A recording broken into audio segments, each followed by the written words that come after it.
राजा रावण का सर्वनाश इसलिए हुआ गद्दार विभीषण के कारण, और किसी कारण नहीं। और चूंकि राम उस गद्दार के कारण जीते, उस गद्दार को उन्होंने पुरस्कार भी खूब दिया, लंका का पूरा राज्य दे दिया। और तुम देखते हो, ये राम के भक्तों में से एक ने भी नहीं कहा कि विभीषण ने गद्दारी की, अपने भाई को धोखा दिया।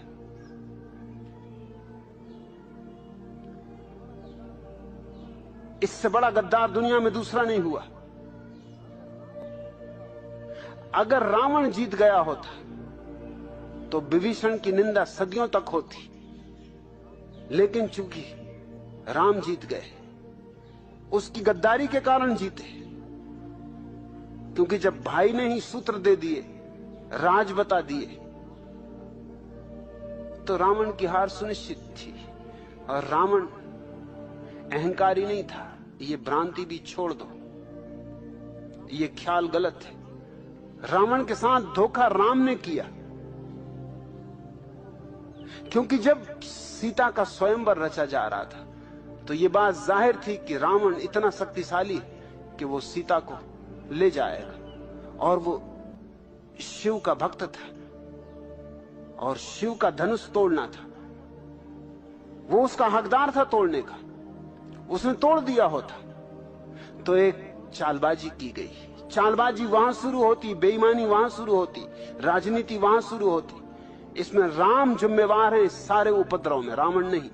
चालबाजी ये की गई कि झूठी खबर दी गई उसे कि रावण तेरी लंका में आग लग गई, तुझे जल्दी बुलावा आया, तू भाग, तेरी लंका जल रही, सोने की लंका जल रही। रावण भागा। अब जब लंका में आग लगी हो तो कोई स्वयंवर में रुका रहे, कोई विवाह के लिए तैयारी करे, ये कोई समय है? वो भागा, लंका गए। झूठ थी बात, लंका में आग नहीं लगी थी। जब तक वो लौटा तब तक स्वयंवर समाप्त हो चुका था, तब तक राम ने सीता को वरण कर लिया था। इसका ही बदला देने के लिए, और इसका बदला देना जरूरी था क्योंकि ये बेईमानी की गई थी, सीधा षड्यंत्र था। इसका बदला देने के लिए उसने सीता को चुराया, मगर सीता के साथ उसने जो सद्व्यवहार किया वो राम ने भी कभी नहीं किया। सीता को 3 साल तक कारागृह में रख के भी उसने सारी सुविधाएं दी थी। जंगल में नहीं रख दिया था, किसी जेलखाने में नहीं बंद कर दिया था। उसके पास जो सुंदरतम वाटिका थी, सुंदरतम बगीचा था अशोक वाटिका, वहां रखा था। और उसने कभी भी कोई जबरदस्ती नहीं की, कोई बलात्कार नहीं किया, सीता को छुआ भी नहीं, स्पर्श भी नहीं किया। वह आदमी अपने किस्म का प्रामाणिक आदमी था, ईमानदार आदमी था। और राम से बदला लेना था, सीता से क्या बदला लेना था? सीता का तो कोई कसूर था नहीं, इसलिए सीता को उसने कोई परेशानी नहीं थी। राम ने सीता के साथ दुर्व्यवहार किया। पहले तो उसकी अग्नि परीक्षा ली। जिस पति को अपनी पत्नी पर संदेह है उसको प्रेम नहीं। संदेह तो तभी उठता है जब प्रेम न हो। जहां प्रेम है वहां कैसा संदेह?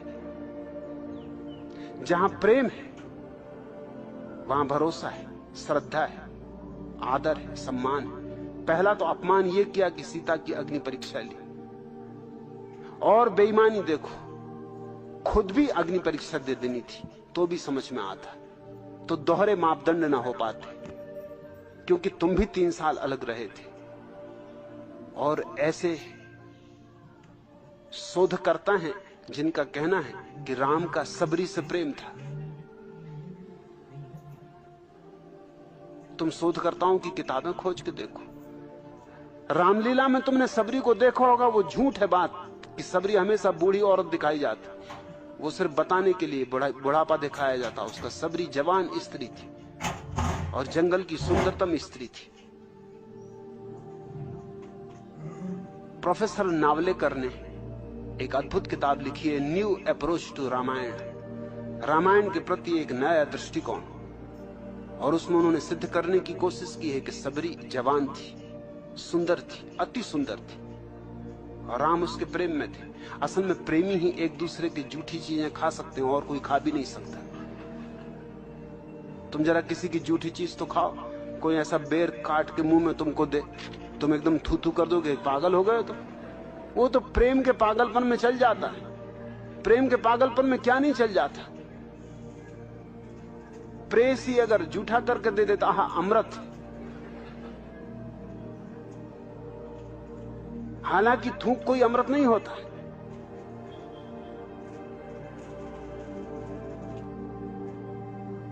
सबरी से राम का प्रेम था, ये नावलेकर ने सिद्ध करने की कोशिश की और मजबूत दलीलें दी।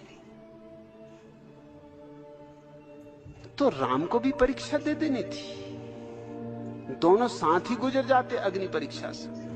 और मेरा मानना है कि अगर अग्नि परीक्षा से दोनों गुजरते तो राम जलते, सीता बाहर निकलती। सीता तो बाहर निकली ही, मगर शक फिर भी ना गया और स्त्री के प्रति अपमान फिर भी ना गया। और फिर भी सीता को किसी धोबी के कहने पर वनवास दे दिया। रावण ने जो दुर्व्यवहार नहीं किया था वो राम ने किया है।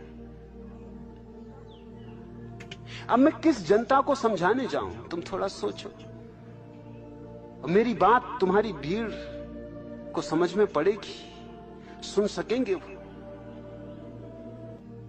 उनकी आंखें अंधी हैं पक्षपातों से, वो पुनर्विचार कर सकेंगे शांतिपूर्वक। रावण में मुझे कोई भ्रांति नहीं दिखाई पड़ती, कोई भूल नहीं दिखाई पड़ती। रावण बहुत सीधा साफ आदमी। राम मुझे चालबाज दिखाई पड़ते। और राम के जो वशिष्ठ वगैरह ऋषि मुनि जिनको तुम कहते हो, वो सब एजेंट थे, जैसे ईसाई मिशनरी एजेंट होते हैं। नाम तो लेते हैं बाइबल का, आते हैं इरादा कुछ और रख के। वो राम के एजेंट थे, वो जो ऋषि मुनि दक्षिण में जाकर उपद्रव खड़ा कर रहे थे। उन्हीं एजेंटों के बचाने के लिए सारा आयोजन किया गया था। और इस गद्दार विभीषण को सम्मान देना और इसको वापस राज्य दे देना, गद्दारी का सम्मान हो गया, बेईमानी का सम्मान हो गया, धोखेधड़ी का सम्मान हो गया। और सीता जैसी निष्कलुष स्त्री को, गर्भवती स्त्री को जंगल में छुड़वा देना बिना कहे कि कहां भेजा जा रहा है उसे। ये स्त्री जाति का बड़ा से बड़ा अपमान हो गया। और राम ने संबुक नाम के शूद्र के कानों में शीशा पिघलवा के भरवा दिया था, क्योंकि उसने वेद के मंत्र सुन लिए थे।